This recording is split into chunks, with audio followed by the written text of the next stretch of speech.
Eteryje naujausia krepšinio savaitės laida ir svarbiausios aktualijos. Kviečiu žiūrėti. Be 4 savo lyderių rungtyniavę Kauno Žalgirio krepšininkai 5 šio sezono grandų mūšyje iškovojo eilinę pergalę. 75-70 įveikė Vilniaus Rytą ir pratęsė dominavimą savame kieme. Rungtynėms kauniečiai neregistravo Bauso Raito, Silvano Francisko, Nigelo Williamso Goso ir Ąžuolo Tupelio, o juos pakeitė traumą įsigytęs Mantas Ruštavičius ir jaunieji Karius Mikalauskas, Majus Planovas bei Ignas Štombergas.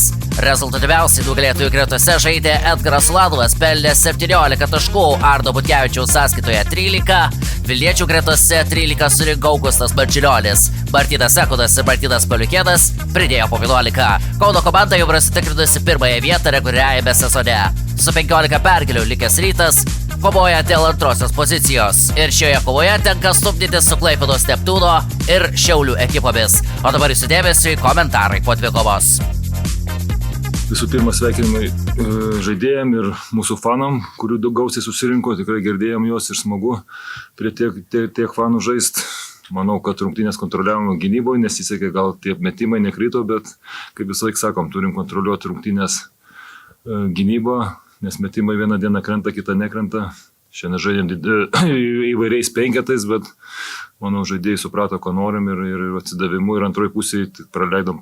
Įmestėm 33 taškus, tokiai puolančiai komandai, man atrodo, čia yra geras rezultatas ir tas nulėmė atkovoti kamuoliai antroji pusė ir gera gynyba nulėmė rungtynių baigti. Turėjom šansą rungtynės laimėti, dėl objektyvių priežasčių, reikia tą pripažinti, Žalgiris nežaidė su keliais pagrindiniais žaidėjais ir to nepasinaudojom. Sveikinimai Žalgiriui, aišku, mes žinom prieš rungtynės jų sudėtį, kai tik sužinom jų sudėtį, žinom, kad tie žaidėjai, kurie žais, jie tikrai norės įrodyti savo vertę prieš tos Eurolygos playoffus ir jie tą įrodė, kad yra Eurolygos žaidėjai, ir sveikinimai jiems, o kas šiaip iš rungtynių, iš taktinės pusės, tai ketvirtam kėliny kažkodėl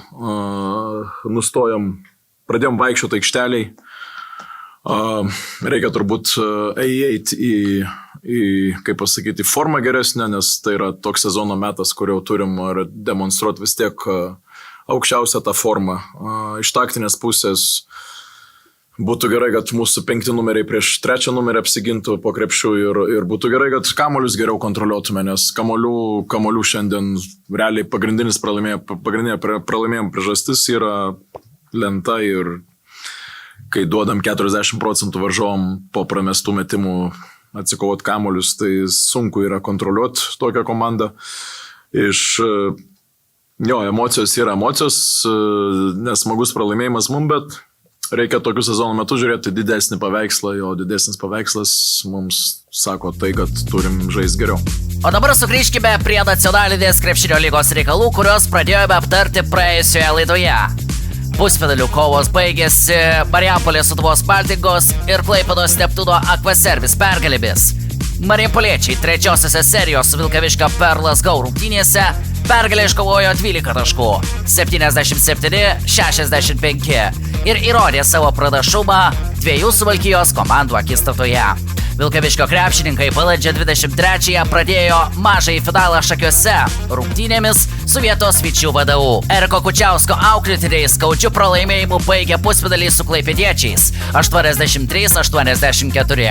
O nervų karą išgyvenę Tomo Gaidamavičiaus auklėtiniai palaužė šakiškių pasipriešinimą ir peržengė pusfinalio barjerą. Įtemptų rungtynių pabaigoje iniciatyvos ėmėsi Eimantas Žilius, kuris sėkmingai įsiveržė į baudos aikštelę ir paliko paskutiniai priešingo atakai 2 sekundės. Visgi pergalę galėjęs išplėšti varžovų metimas skriejo pro šalį ir klaipėdiečiai grįžo į didįjį finalą. Paskutinį kartą nacionalinės lygos čempionu Neptūnas Aquaservice tapo 2018-aisiais, kuomet finalo ketvirto finale Jonavoje nugalėjo Kauno Žalgirio Dubrerius. O šių metų finalas su Marijampoliečiais prasideda balandžio 24-ąją.